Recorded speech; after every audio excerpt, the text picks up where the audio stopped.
Hello అత్తమ్మ చెప్పండి. ఎక్కడున్నావయ్యా? ఆఫీస్లో అత్తమ్మ. బాగున్నావా అయ్యా? అత్తమ్మ కావ్య కాల్ చేసిందా? లేదే, చెయ్యలేదయ్యా. మరి మీరొక్కరి నన్ను బాగున్నావంటుంటే నేను నిన్నొక్కడే అడిగానయ్యా. కావ్యని అడగలేదు. కావ్యాని అత్తారింటికి పంపించుంటే అడిగేదాన్నేమోనయ్యా. తన సొంతింటికే కదా పంపించాం. అలా కాదత్తమ్మ, నేనేదో చిన్న గొడవ జరిగింది. ఏం జరిగిందని నేను అడిగానా అయ్యా?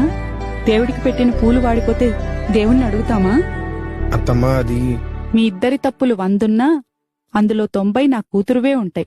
దాని గురించి నాకు తెలీదా? నీ బిడ్డే అనుకుని దగ్గరికి తీసుకో అయ్యా. దూరం పెట్టి మాకు దగ్గర చెయ్యకు. అత్తమ్మ నేనేదో కోపంలో అలా. సారీ అత్తమ్మ.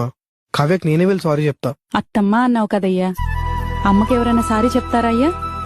సరే అత్తమ్మ, ఆఫీస్లో ఉన్నా, తర్వాత కాల్ చేస్తా. అలాగే అయ్యా. Download ShareChat.